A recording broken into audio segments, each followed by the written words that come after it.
Sabemos que hay de maromas a maromas. Pequeñas maromitas por aquí, maromas más sofisticadas por allá, maromas oficialistas,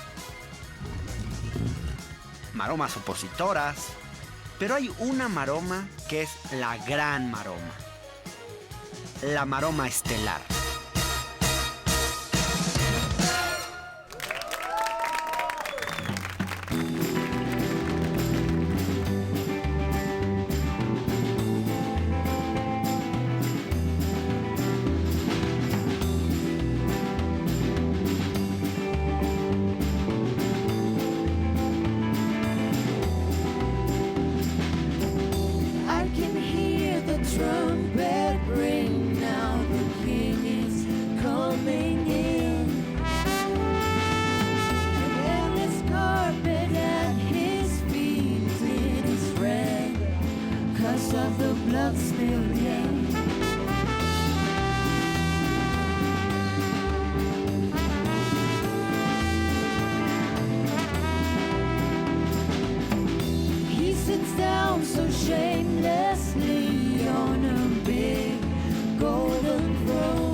Hola maromeras y maromeros, me encuentro en la librería A Través del Espejo y estas son las notas libres de la semana.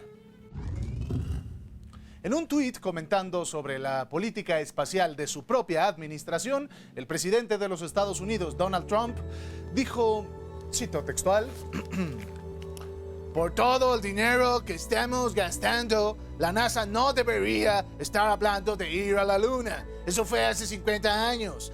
Deben concentrarse en cosas mucho más grandes que estamos haciendo como Marte, del que forma parte la Luna. Defensa y ciencia.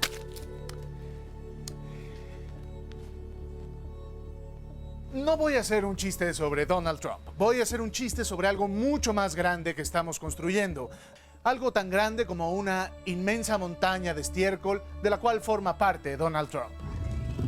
Durante una conferencia en la Facultad de Ciencias Políticas y Sociales de la UNAM, la senadora de Morena y también actriz, directora y dramaturga Jesús Rodríguez declaró que las becas del Fondo Nacional para la Cultura y las Artes, las becas del FONCA, deberían desaparecer.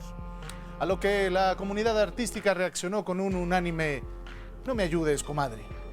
Porque es cierto, las becas deben replantearse para evitar los amiguismos que caigan siempre en las mismas manos y sobre todo para generar una manera más eficaz de retribución de parte de los artistas y así colaborar a que el Estado le garantice a toda la población acceso al arte y a la cultura. Pero dejar la producción artística en manos de la iniciativa privada es una aberración. O imagínense ustedes a Diego Rivera forzado a anunciar refrescos en sus murales, o a Juan Rulfo reescribiendo Pedro Páramo para complacer al dueño de una pasta de dientes y así poder publicar su novela. Y es por eso que en el gremio cultural ya hay quien propone cambiarle el nombre a la senadora, para que en vez de Jesusa Rodríguez, ahora le llamemos la Judas Rodríguez.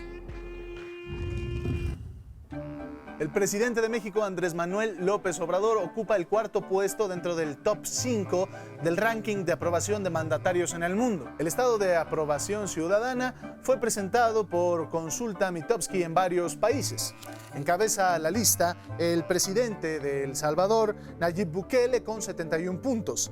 Le siguen Marcelo Rebelo de Sousa de Portugal con 70 puntos, Vladimir Putin de Rusia con 66, Andrés Manuel López Obrador de México con 64 y Danilo Medina de República Dominicana con 62. Qué raro, porque cada vez que yo me meto a Twitter me da la impresión de que la popularidad del presidente ya se esfumó y medio país está exigiendo su renuncia. ¿O será acaso que la comentocracia se la pasa avivando incendios artificiales y que el sentir de la República de Twitter no necesariamente corresponde a lo que piensan los mexicanos? No creo. La más reciente colección de la diseñadora Carolina Herrera, inspirada en la alegría de vivir de América Latina, ha sido catalogada por la revista Vogue como fresca, juvenil y fiel a las raíces de la marca. Sin embargo, el gobierno mexicano la acusa de apropiación cultural al haber integrado a sus prendas diversos elementos y diseños propios de los pueblos nacionales indígenas sin haberlos consultado primero. La secretaria de Cultura, Alejandra Frausto, mandó una carta a la marca diciendo que varios elementos de su nueva colección corresponden a la cosmovisión de los pueblos indígenas mexicanos. La marca contestó que su nueva colección, pues, es un homenaje para México. ¡Ah! Oigan, pues qué honor, francamente. Digo, ¿a quién no le va a gustar que le roben sus ideas, que las vendan por miles de pesos y que después no le den ni un centavo a los que la crearon? Carolina Herrera, vaya usted a hacerle homenajes a su abuela. Y nosotros hagámosle un homenaje a nuestras culturas comprando lo que se hace en México. Rusia podría suprimir las visas con México después de un acuerdo comercial con el gobierno de AMLO. De acuerdo con el embajador de Rusia en México, Víctor Coronelli, la posibilidad de que desaparezcan las visas entre los dos países es cada vez más grande, pues se busca la firma de un convenio que incremente el número de turistas entre las dos naciones. Así que mientras hay países que nos sientan a negociar mientras nos ponen una pistola en la cabeza, hay otros que están deseosos de fomentar el intercambio cultural con México. Ya nos vi, tú y yo, paseando de la mano por la Plaza Roja de Moscú.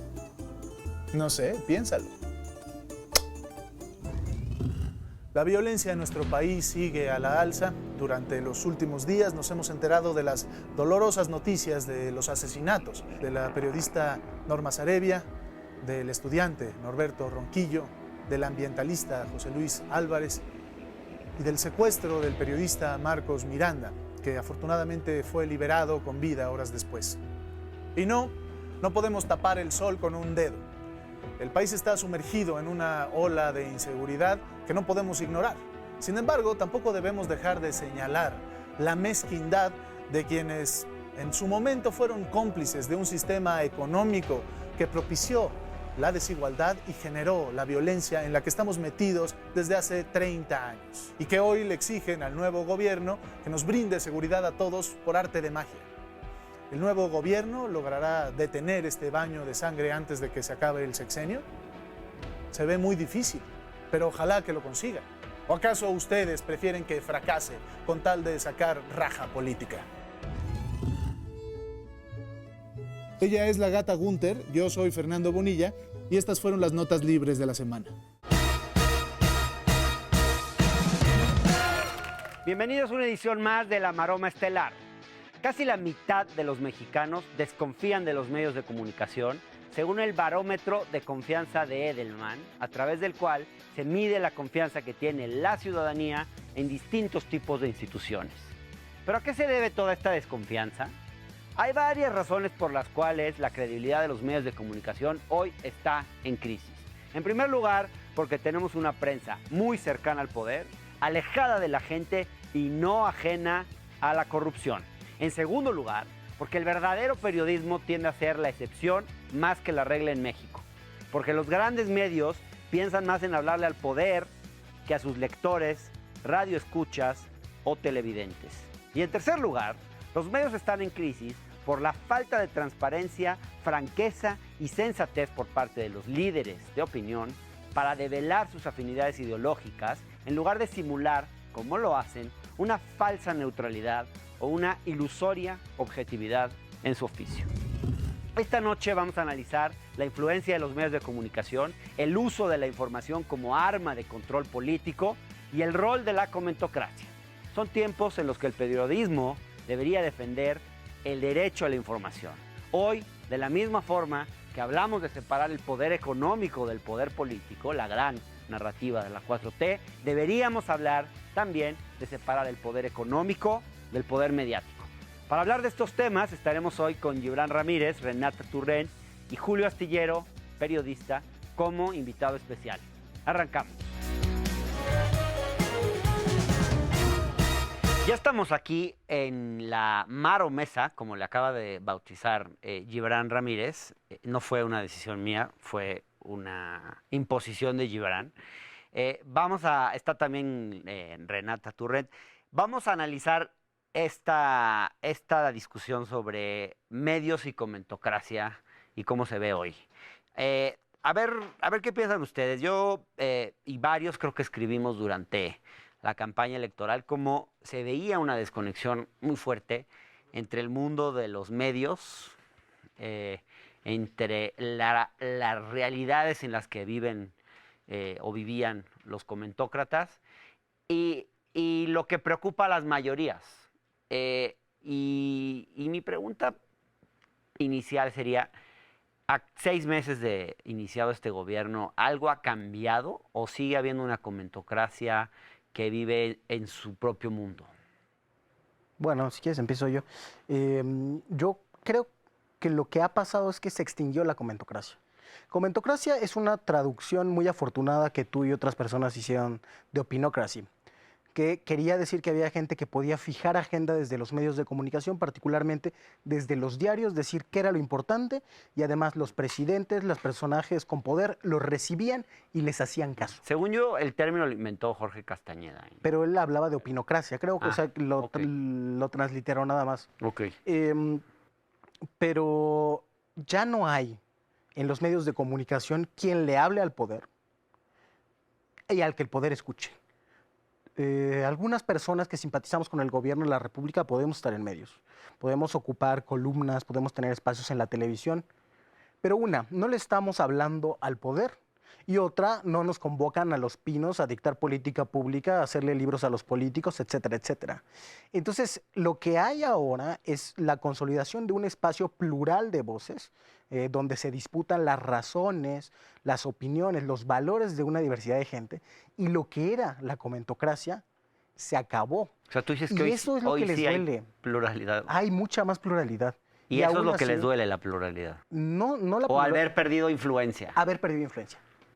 No los escucha el poder. ¿Es una influencia, haber perdido influencia o haber perdido también algo, digamos, en sus propios bolsillos? Yo digo que es más cosa de influencia. La mayoría de ellos conserva espacios privados en los que se cobra, se han vuelto empresarios culturales, algunos de los comentócratas más destacados. No creo que tengan una crisis económica.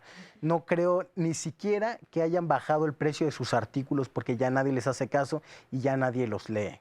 Sí. Lo cierto es que el poder ya no los escucha, ya no marcan agenda y entonces en eso pierden el kratos de comentócratas. Interesante. ¿Tú, Renata, cómo lo ves?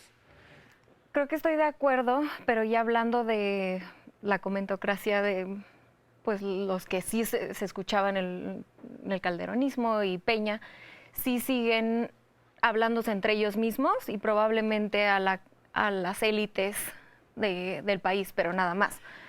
León a mí me acusó un día antes de la elección de que yo estaba pidiendo una purga de voces críticas al obradorismo, un día antes de la elección. No ha habido una purga, ¿verdad? No. O sea, las voces ahí siguen. Ahí sigue, creo que Están él ahí. sale diario en MBS, ¿no? Sí. Y sin embargo están clamando todo el tiempo sobre los riesgos de la libertad de expresión. Tienen 100 espacios para gritar los riesgos de la libertad de expresión. Y se sienten, eso sí, perseguidos. Sí, se asumen como si fueran perseguidos. Sí, lo han dicho múltiples veces, el reportaje de Operación Berlín, que implicaba a gente cercana a los Krause, fue desestimado como un ardid del poder para perseguir a la crítica. El poder tejiendo un ardid en un portal llamado Eje Central. O sea, increíble. Y más allá de, digamos, bueno, claramente existen, ahí están, nadie los censuró, nadie los mandó a su casa, siguen escribiendo, siguen hablando. ¿Entienden el país? ¿O qué es lo que no están...? Digo, a mí me cuesta trabajo pensar que alguien como... En general, no creo que entiendan muy bien el país, no creo que hayan caminado nada más allá de Polanco y Los Ángeles, en el caso de León Krause. Y para mí el entendimiento que tienen del país es el entendimiento que tienen del 1% del país, de la clase a la que ellos pertenecen, pero viven en un país que no existe. ¿Qué? Y bueno, literalmente él vive en otro país, ¿no? Pero... Sí. Bueno, pero están muy obsesionados con León Krause. Bueno, tú empezaste, sí, podríamos hablar de eso. Tú empezaste, Va a decir además que hay una consigna en contra suya del específica. régimen que lo quiere, de ¿no? los psicofantes, ¿no? O sea, es la palabra que descubrió antier, que la ha estado utilizando todo el tiempo. Pero yo creo que más allá de esa limitación social, que en efecto existe, porque viven en un país aparte de las mayorías, socializan en un país aparte, donde los blancos son mayoría, donde es mayoría la gente que tiene un apellido extraño para cómo son los apellidos en México. Viven en otro país. Pero además de eso, están socializados en un sistema de ideas muy diferente. Y sí se les impide, se les hace complicado ver que alguien que habla como López Obrador, que piensa, que dice las cosas, que habla de nacionalismo, se les hace complicado pensar que no sea un objeto de anticuario. En ese sentido no entienden qué le vio la mayoría de los mexicanos, no entienden por qué la mayoría lo aprueba como lo aprueba, y por eso solamente tienden a ver en las masas irracionalidad, emoción, etcétera, etcétera, porque no entienden eso. Todo lo que sea masas para ellos es irracional. Así de es, alguna forma. Así es. Hay una tesis de un caudillo colombiano que a mí me encanta, de Jorge Eliezer Gaitán, de que hay dos países. Que siempre lo citas. Hay un país político. ¿Por qué te gusta tanto? Gaitán fue un caudillo como de otro planeta. Era doctor en Derecho, formado por Enrico Ferri, una eminencia del derecho penal, un tipo intelectualmente sofisticadísimo. Bueno, ya hablaremos y también un día era más un líder sobre de Gaitán. masas. Esas cosas no se juntan. En México hubo un gran intelectual que fue también dirigente de masas, como Lombardo Toledano, pero no era nada comparado al movilizador que era Jorge Eliezer Gaitán, por eso. Pero bueno, volviendo a lo que decía Gaitán. Al país político y el país nacional. Entonces, no ven todo lo que ve el país nacional. Y en un momento en el que la mayoría eligió al presidente López Obrador, una gran mayoría, la mayoría más grande que ha habido en las urnas mexicanas en la historia, cuando es un presidente con una gran aprobación, cuando estrategias que para ellos lucen irracionales, como el combate al huachicol, tienen una aprobación del 90%, Claro. Están desconectados. Claro. Y si la proporción en la sociedad es de 7 que apoyan al presidente contra 3 que no lo apoyan, probablemente en el espacio de la opinión publicada, de la televisión, de los diarios, es el inverso. Entonces, ese sigue siendo otro país. Claro. La conversación en ese país es otra. Un poco como lo que sucede en Twitter, un universo de 6 millones donde creemos que se discute el país y no es cierto. No, Claro. no se discute nada que Oigan, importe a la gran mayoría de las personas. Me queda poquito tiempo, pero no quería dejar de tocar el tema de la relación de este gobierno con los medios. Y si es que acaso falta, digamos, la 4T tiene una narrativa de separar el poder económico del poder político. Pero ¿qué hay de separar el poder mediático del poder económico? Pues si aspiras a tener un mercado de medios, eso no se puede hacer. Los medios siempre van a tener agenda, que es la agenda del dueño. Lo único que puedes hacer es fortalecer el sistema de televisión pública, pero eso de todas maneras no va a hacer que se separe el poder económico de los dueños de los medios. O sea, eso es una fatalidad. Eso es los una medios van a fatalidad. estar siempre en las manos del poder económico. Van a estar en las manos del poder económico, pueden hacerlo de manera más o menos profesional. Pero de esa manera hay que leerlos, o verlos, Así o se deben de escucharlos. así se tienen que analizar como operadores políticos que... Como representantes de intereses Claro. concretos. Así es, no hay de otra. Claro. Claro que para ellos, para su negocio mediático, es importante también tener pluralidad. Entonces, si le estás hablando a un país que mayoritariamente piensa de cierta manera, que entiende ciertas razones, también sería irracional nada más poner defensores de tus intereses y no colocar gente que piensa como la mayoría, porque también estás buscando audiencia. Entonces, ellos tienen que equilibrar, y ese equilibrio puede ser más o menos virtuoso. Yo creo que muchos de los medios están luchando por generar ese equilibrio, porque además ahora sí tienen que pelear la audiencia. Con la disminución de los Hay recursos... más competencia. Hay más competencia porque además disminuyó la publicidad oficial, que era subsidio en los hechos. Ahora, Entonces, más ahora que hablarle al poder, tienen que hablarle a la los gente. lectores, a los radioescuchas, a los televidentes. Sí, yo creo Y que eso en puede cierta generar un forma cambio guiados por las virtuoso. mañaneras. Entonces, también no... Qué interesante. Oigan, pues les agradezco mucho. Nos vemos el próximo domingo. Gracias. Hasta entonces. ¿Confías como en lo que dicen los medios en México? No siempre. No. No, no del todo. No, en realidad no. Todos los datos son falsos, no te manejan la información real. No puedes creerlo todo lo que te dicen así. tal Claro. cual, ¿no? Hay partes en las que no se da toda la información que se tiene que dar, ¿no? 50-50. Porque cada quien tiene una agenda política a la cual corresponde en lo que va a decir. En realidad te muestran lo que quieren, te dicen lo que quieren, lo que quieren que creas. Ellos modifican sus noticias para su propio beneficio, nada más para que la gente le llame la atención y por morbo. Muy desconfiado con los medios, porque no dicen la verdad. Yo muchas cosas lo sé por intuición y no se dan cuenta nadie lo que pasa. Por ejemplo, el robo de Pemex, yo ya sabía hace muchos años. ¿Ustedes en general cómo se enteran de las noticias? De entrada, pues en redes sociales, pero luego te das cuenta que la información no es totalmente verdadera. Igualmente en la televisión no te manejan datos correctos, entonces eso nos hace dudar como usuarios de la información. Pura información ahí filtrada, ¿no?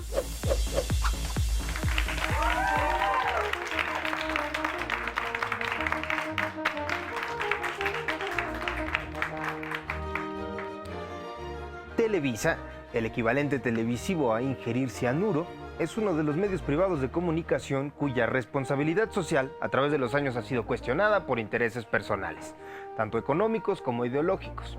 Televisa es el imperio de los Azcárraga. El primero fue Emilio Azcárraga Vidaurreta, mexicano convertido en tejano y con un parecido similar al expresidente estadounidense Lyndon Johnson, también de Texas, lo que nos hace pensar que todos los tejanos conservadores lucen igual a estos dos viejos detestables. Azcárraga, fundador de la XCW, hereda el imperio a su hijo Emilio Azcárraga Milmo. Esta foto no es del tigre Azcárraga, aunque técnicamente sí lo es. ¿En qué me baso? Bueno, a pesar de lo ilógico de su argumento y malas actuaciones, No Manches Frida 2 pareciera que no lo es, pero técnicamente sí es una película. O al menos eso entendí. Azcárraga Milmo se autonombró el soldado del presidente y abiertamente declaró su afinidad ideológica con el PRI. Al frente de los noticieros de la cadena colocó a Jacobo Zabludovsky, un androide programado para repetir el discurso de cualquier presidente en el poder durante la existencia de 24 horas. Noticiero de menor credibilidad que la de un adolescente encerrado en su cuarto con crema para manos diciendo: no estoy haciendo nada, me estoy poniendo crema porque traigo las manos bien resecas. El problema con los medios de comunicación existentes antes del Internet es que, ya que no había opciones para informarse en otros lados, aunado a que la gente pues era bastante huevona para leer los medios impresos de oposición, cosa que fuera expresada en Televisa era tomada como cierta. al igual que cualquier noticia omitida en los noticieros, creaba un ambiente de desinformación. Tomemos, por ejemplo, el caso del fraude electoral en Chihuahua en 1986. Nota cubierta ampliamente por otros medios, pero apenas si tocada por Zabludovsky. Así como la campaña presidencial en 1988. Durante ese año, 24 horas dio una cobertura de 141 minutos a Salinas de Gortari en el transcurso de 2 meses y medio, mientras que a Cárdenas solo 9 minutos. 9 minutos es lo que te toma transbordar en la raza. Pero no solo sería Zabludovsky el escudo del PRI en el México del siglo XX, otros personajes deleznables harían de las suyas, como Agustín Barrios Gómez, quien dijo esto en 1968 acerca del movimiento estudiantil. Hubo durante el recorrido del casco de Santo Tomás al Zócalo excesos verbales, insultos, y en especial manifestaciones contra el presidente de la República, que nadie debe olvidar que es la máxima autoridad de la nación. Además, si hay alguien que ha querido ser amigo de los jóvenes, y que lo es el presidente Díaz Ordaz.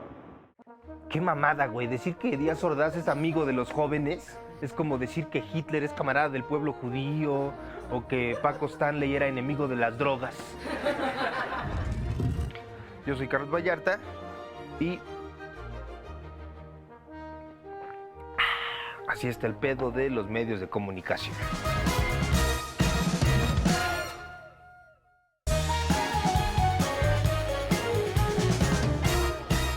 Vamos a ver ahora las cosas desde la perspectiva de un periodista, a ver cómo las ve un periodista. Y para eso tengo el gusto de recibir hoy a Julio Astillero, que en otras ocasiones ha sido él el que me ha entrevistado a mí y hoy tengo yo la oportunidad de ponerlo aquí en el banquillo de los acusados para hacerle algunas preguntas. Gracias por venir, Julio. Al contrario, gracias. Me gustaría platicar contigo sobre la relación entre periodismo y poder. Hay un conjunto de premios y castigos que regulan esta relación en la práctica. ¿Cómo operan estos? Bueno, es una relación perniciosa que históricamente se ha mantenido entre el periodismo y el poder político, particularmente su expresión gubernamental. La publicidad gubernamental, los convenios de publicidad se han utilizado históricamente como un sistema precisamente de premios y de castigo para premiar a los sumisos, a los que escuchan la voz del poder, a los que aceptan las indicaciones del poder del gobernante, y el castigo de no asignar esos convenios publicitarios a las voces que disienten, que se oponen, que hacen señalamientos adversos. Además, el encumbramiento de figuras mediáticas que suelen gozar del privilegio de la exclusiva, de la entrevista especial, de las filtraciones y desde luego del gran enriquecimiento que muchas de las figuras hoy dominantes todavía en el escenario mediático, grandes fortunas que han hecho muchos de ellos. ¿Dirías tú que ha habido en cada gobierno ha tenido sus periodistas consentidos en esta relación? Sí, claro. Joaquín López Dóriga solo se puede entender como un promovido presidencial. Ha habido otros personajes de varios gobiernos. De varios gobiernos, pero iniciado por un empuje presidencial inicial. Ha habido personajes como el propio López Dóriga, Pablo Iriart, un cronista, un gran periodista ya fallecido, Fidel Samaniego, que tuvieron una gran cercanía en su momento con el propio Carlos Salinas de Gortari. En fin, en cada administración pública federal surgen estas figuras especiales y esperemos que en la actual, en la de la cuarta transformación, que así se autodenomina, pues ojalá y no se caiga en el mismo vicio. Julio, tú tienes una carrera periodística muy larga y has pasado por distintos momentos de la relación entre medios y poder, pero en general, ¿cómo dirías tú que ha ido evolucionando? ¿Cómo tú podrías en tu propia trayectoria detectar como distintas etapas en tu trabajo periodístico donde se vea, digamos, una evolución hacia una posibilidad de hacer algo más libre e independiente a lo largo del tiempo? Ha sido muy difícil, desde luego. Nuestra historia suele ser regida por las administraciones presidenciales.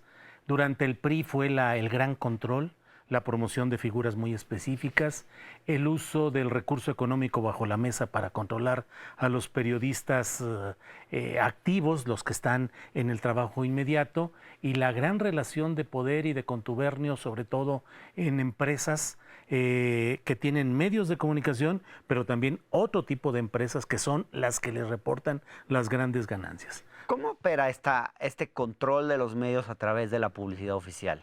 A través de la publicidad oficial significa que no hay convenio de publicidad ni jefe de prensa que llegue a firmar esos convenios si no se acuerda, no firmada, no bajo firma, obviamente, el trato que se le va a dar a determinados personajes va a ser de una manera favorable, amable, que se van a evitar las aristas difíciles del personaje y se va a promover ciertos aspectos. Pero ¿cómo se dan esos arreglos, digamos? Me imagino que en cada caso es distinto, pero, por ejemplo, ¿podrías darnos un ejemplo de cómo ha sido, o de algo que tengas noticia, de cómo ha funcionado eso en la realidad?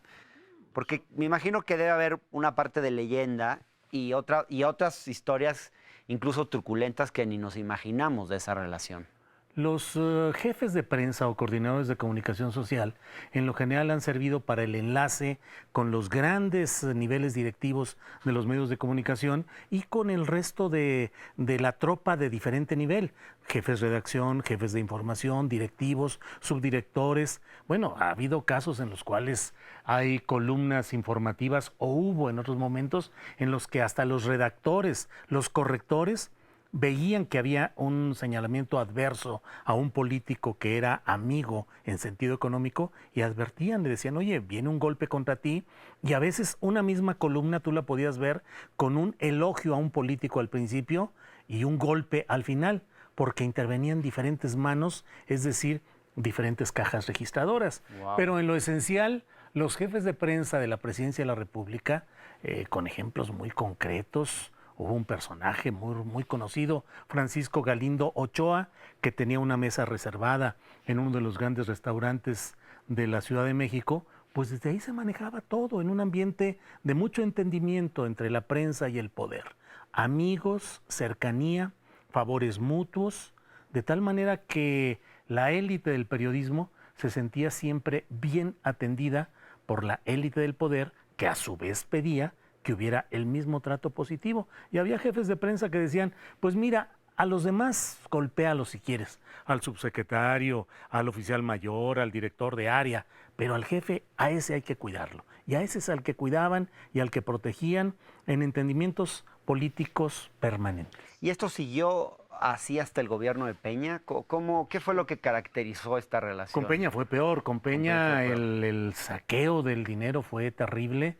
El nivel de corrupción fue enorme, se volvió no solo al sistema tradicional del dinero bajo la mesa, sino que además se promovió que hubiese periodistas que se convirtieran en empresarios, no solo con los famosos portales informativos a través de los cuales les enviaban mucho dinero, sino además también periodistas que tenían empresas particulares de construcción, que eran socios, los alentaban.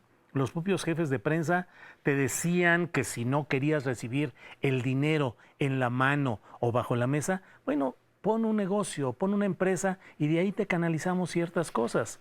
Un hombre especializado en ese tipo de asuntos fue, por ejemplo, Javier Duarte de Ochoa. Javier favoreció a muchos periodistas con regalo de casas, con acciones de empresas y con inversión a las empresas que habían formado esos periodistas con sus familiares, con sus amigos, con prestanombres, y ahí les mandaban. Regalo de casas. Sí, claro. Regaló claro. casas. Sí, regalo de departamentos, de casas. En la playa, decirte, bueno, pues para que vengas con tu familia y ya no andes batallando, aquí te conseguí con el empresario fulanito, al que le dimos la concesión de 500 casas de Infonavit, bla, bla, bla. Conseguimos 10, 15 para los amigos, uno es para ti. Qué fuerte. ¿Y hay excepciones? ¿Hubo excepciones en el gobierno de Peña, digamos? Sí, claro. Es decir, hay ejemplos como han sido pues la revista Proceso, históricamente, La Jornada, la revista Contralínea. Hay un periodismo muy bien hecho en Radio Educación, en Radio UNAM, de gente que ha sobrevivido. En el caso de La Jornada se criticaron varias de las portadas y se vio durante los años del gobierno de Peña una línea digamos, no quizás en los columnistas, pero sí en la línea editorial y en las 8 columnas de La Jornada, poco crítica, por decirlo menos, con el gobierno de Peña. ¿Será que a La Jornada también, que digamos que también de una u otra manera fue víctima de este esquema de financiamiento a los medios de comunicación? La Jornada, como todos los medios de comunicación, tuvieron que vivir y sobrevivir en el ambiente específico que les correspondía, y La Jornada es una comunidad muy grande y muy amplia que ha logrado sortear todo esto, sobre todo bajo la dirección de Carlos Payán Belver en su momento, de Carmen Lira ahora, que han sabido sobrellevar todo este tipo de circunstancias.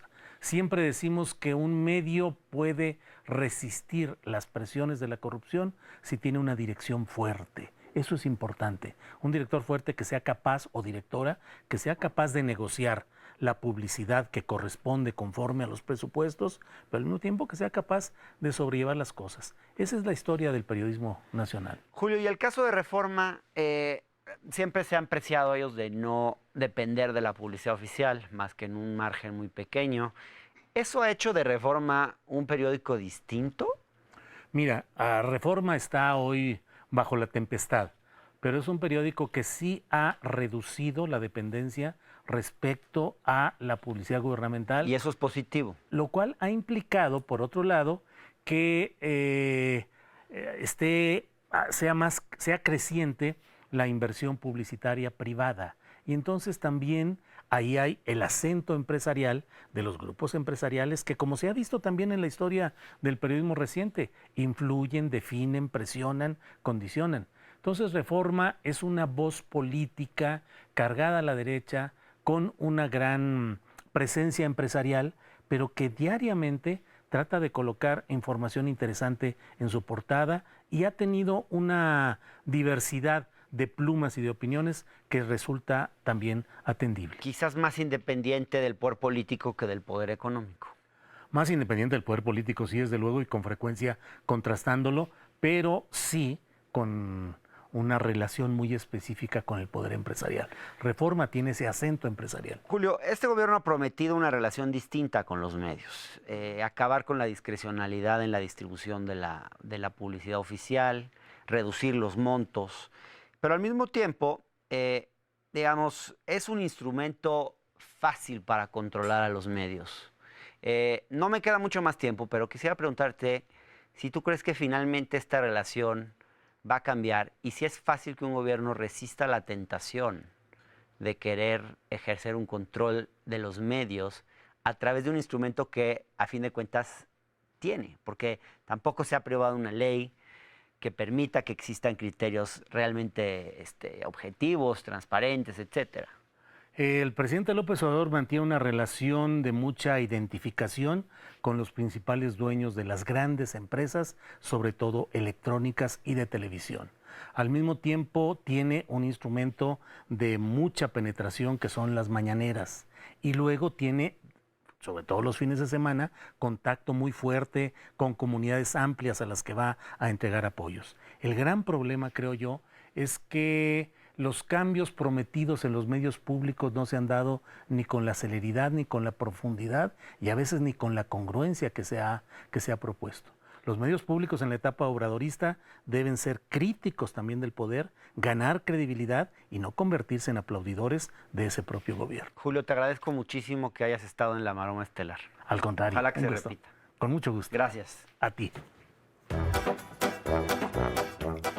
Bueno, pues, ¿quién sale aquí, hombre? Voy yo. Mula de 8.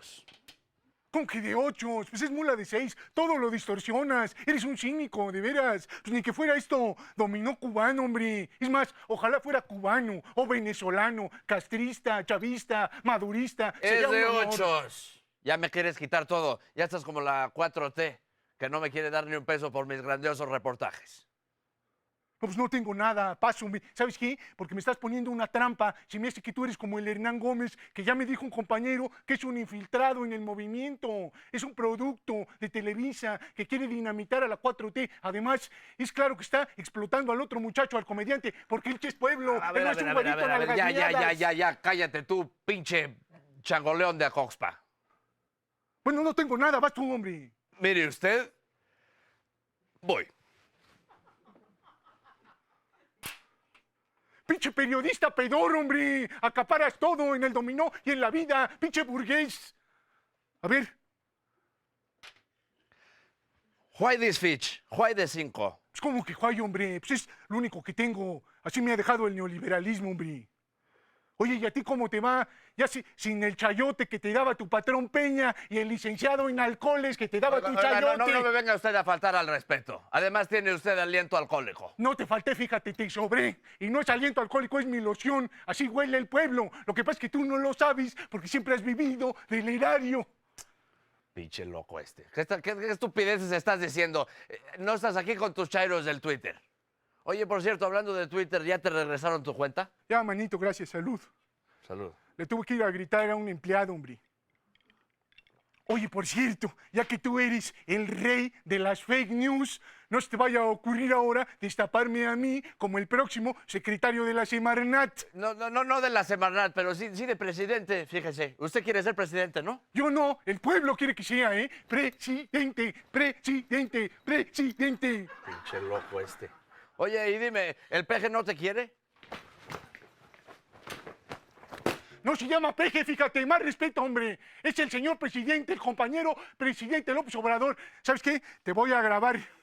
A ver, amigos, aquí estamos con un periodista pedorro, un periodista pedorro. Así, ¿cómo que no? No me enfoques el cuello porque luego se excitan en redes sociales.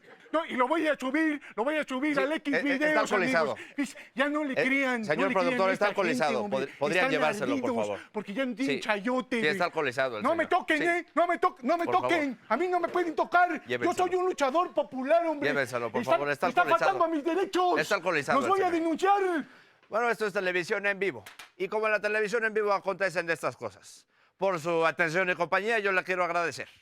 Hasta la próxima.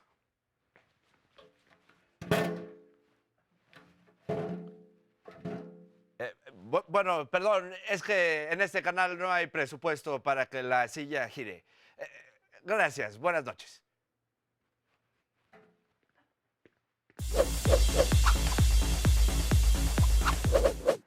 Y ahora vamos con el comediante invitado de la noche. Por favor, reciban con un gran aplauso a Renato Guillén.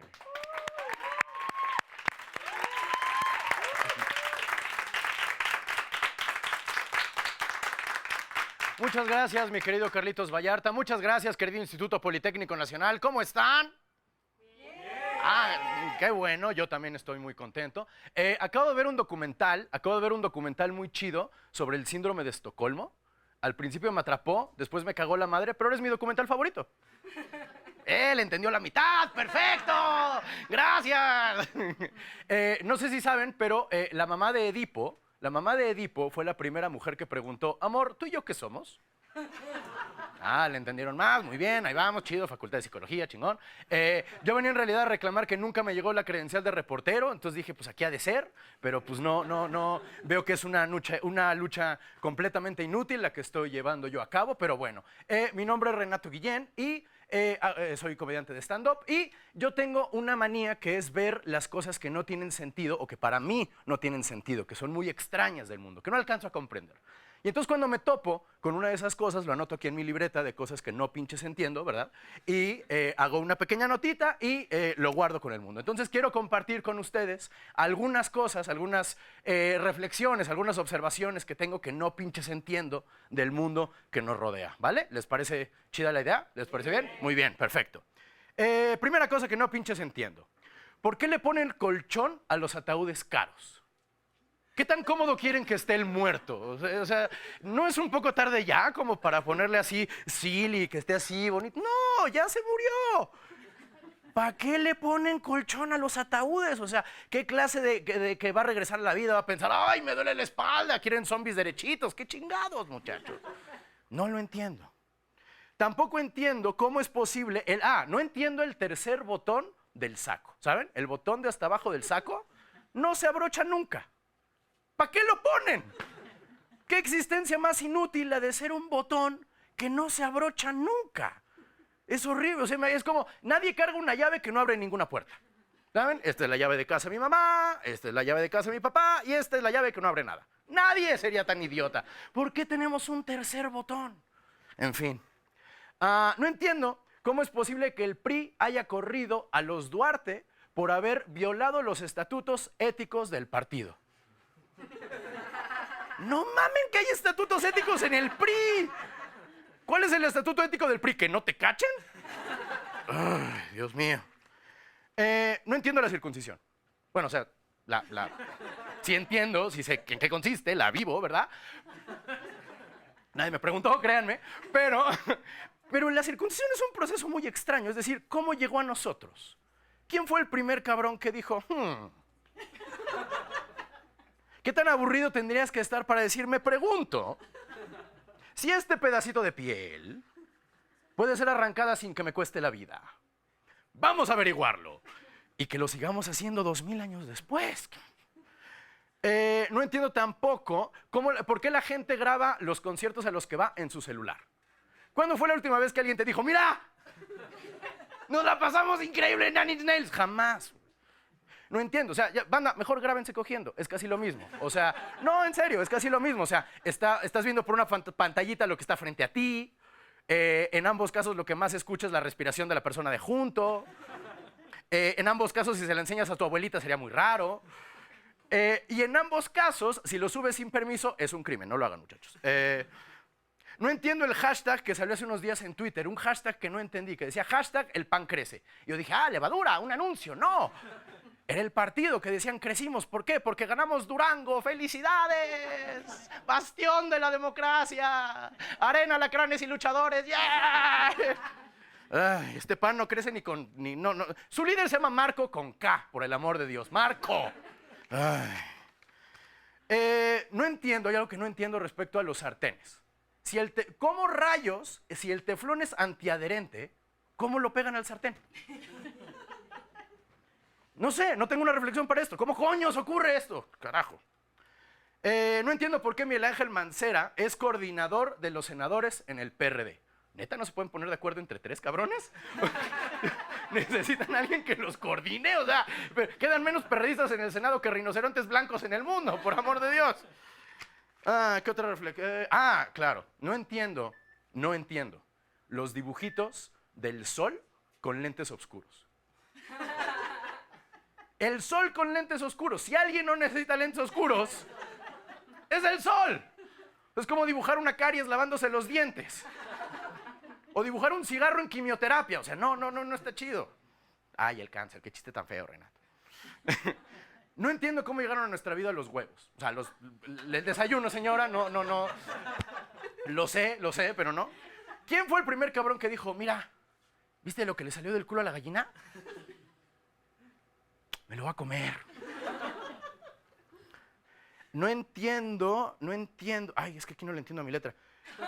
No entiendo por qué dicen que la contradicción más grande de la cuarta transformación es Lampiña cuando claramente es Barbosa.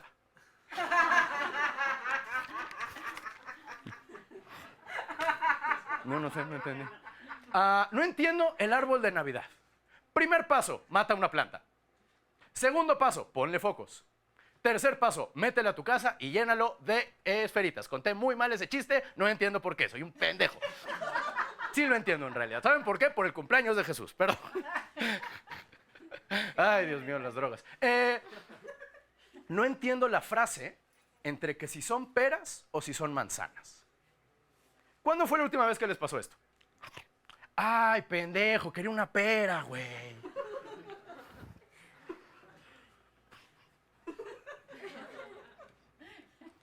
No entiendo a la gente que dice que Andrés Manuel es socialista. ¿Qué clase de socialista le quita dinero a las estancias infantiles?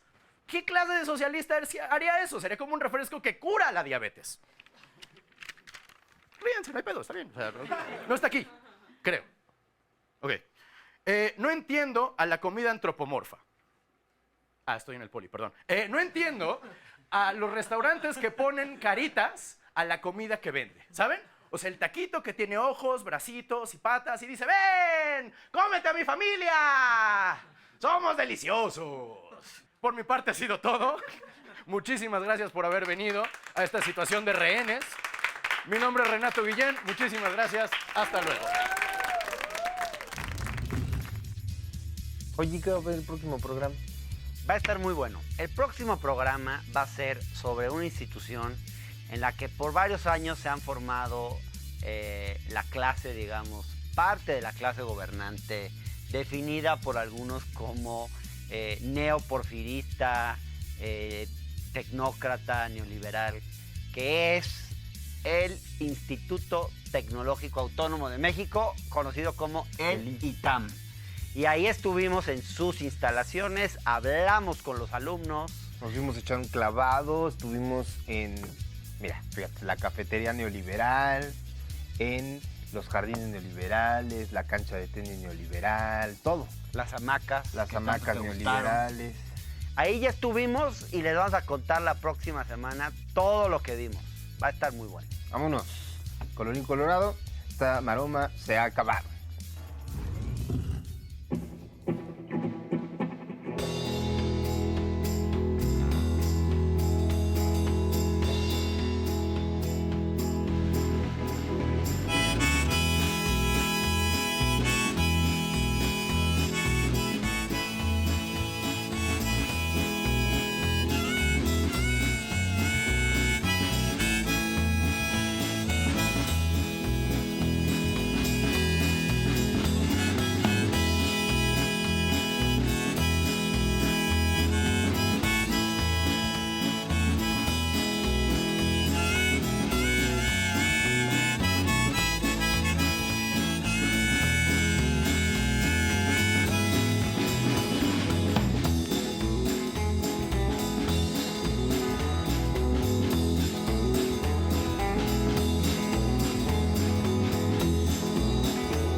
Comes a time when you realize that in this life you're alone.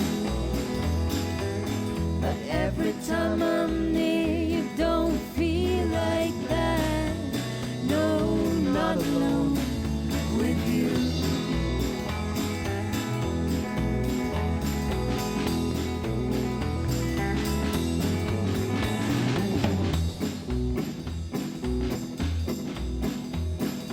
By the month of July, I will be leaving you on your own.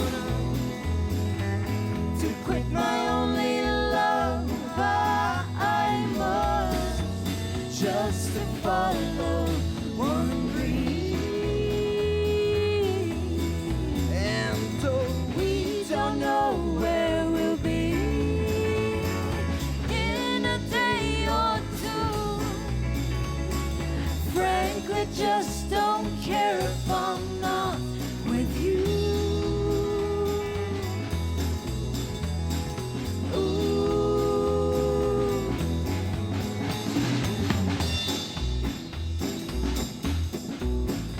With a different chance down in new blue sky, be my music awake.